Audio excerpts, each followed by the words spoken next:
আল্লাহ নবী বলেছে আখেরি জমানায় আল্লাহর ওলি ওই যুবকটা কে, যে কিনা অন্যায় দেখলে যদি বলে ভাই প্রকাশ্য করছিস কেন ভাই, একটু সাইডে যে কর না, করতে নিষেধ করে না, শুধু বলে যে প্রকাশ্য করছিস কেন, এইটুকু কথা যদি হক বলতে পারে সেই হবে আল্লাহর ওলি। জোরে বলুন সুবহানাল্লাহ। তার মানে কি, আখেরি জমানায় কথা বলা যাবে না, এমন একটা সময় আসছে কথা বলা যাবে না। আজকের দিনে যাচ্ছে কি, চতুর্দিকে দেখেন না, মেম্বারে উঠে আলেম ওলামাদের ঘরে কাটারি দিয়ে কাটতে যাচ্ছে, ছবি দেখছেন না? তাহলে আখেরি জমানা এসেছেন না আসেনি?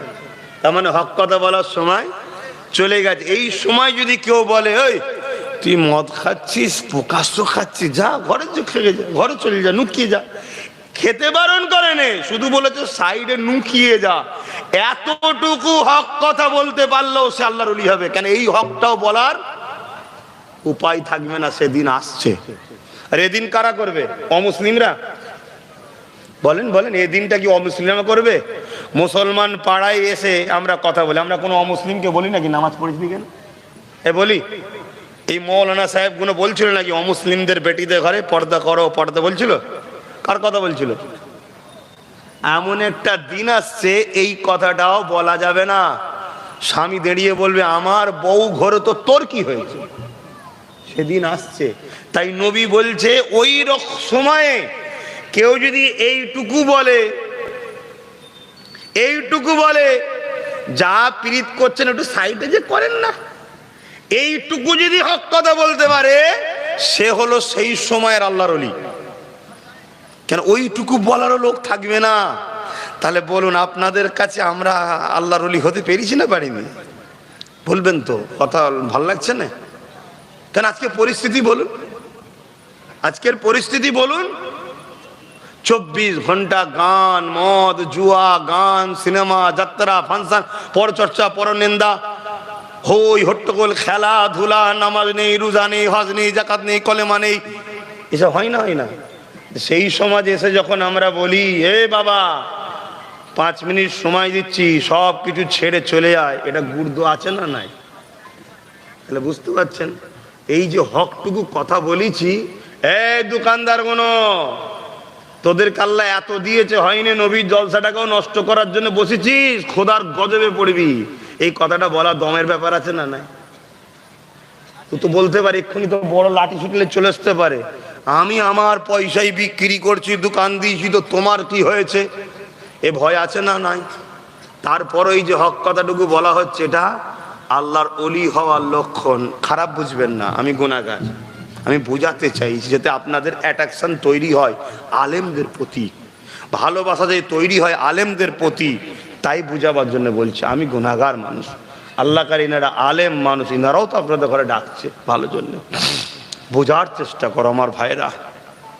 একটা শেষ আর একটা কথা বলছি, আল্লাহ রসুল বলেছেন যারা আলেমদের সঙ্গে দুনিয়ায় সম্পর্ক রাখবে, পরকালে তারা আলেমদের সঙ্গে জান্নাতে যাবে। জোরে বলবেন সবাই, খুশি নয়?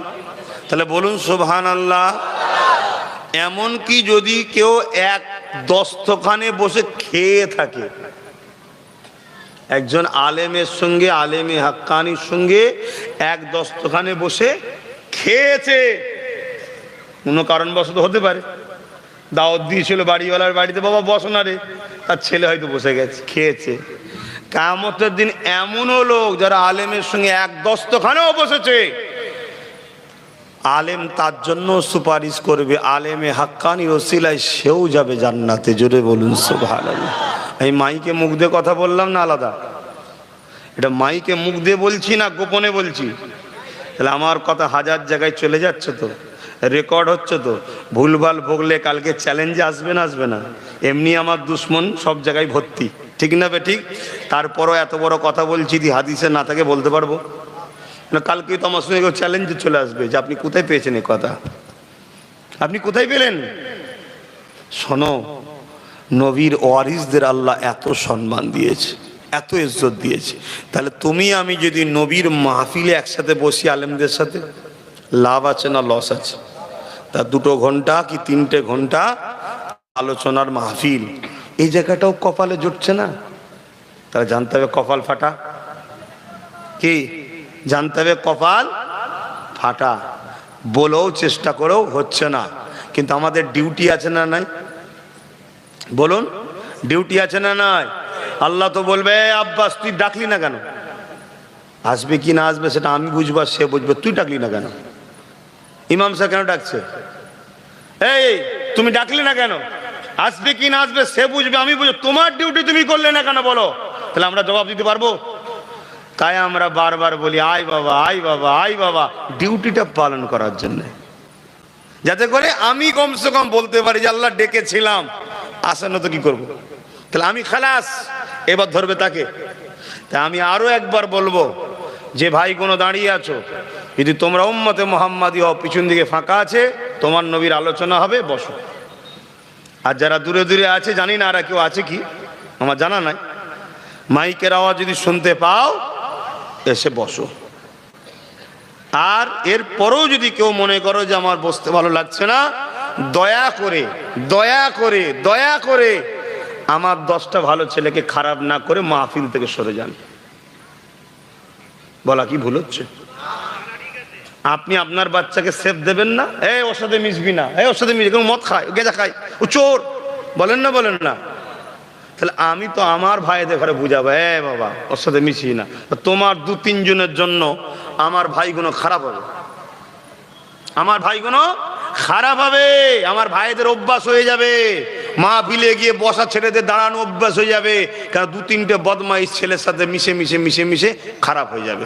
তাই দয়া করে আল্লাহর হস্তে, তুমি যখন আমাদের নয়, যদি আমাদের হতো কত শুনতো না শুনতো না, তুমি সরে যাও দয়া করে।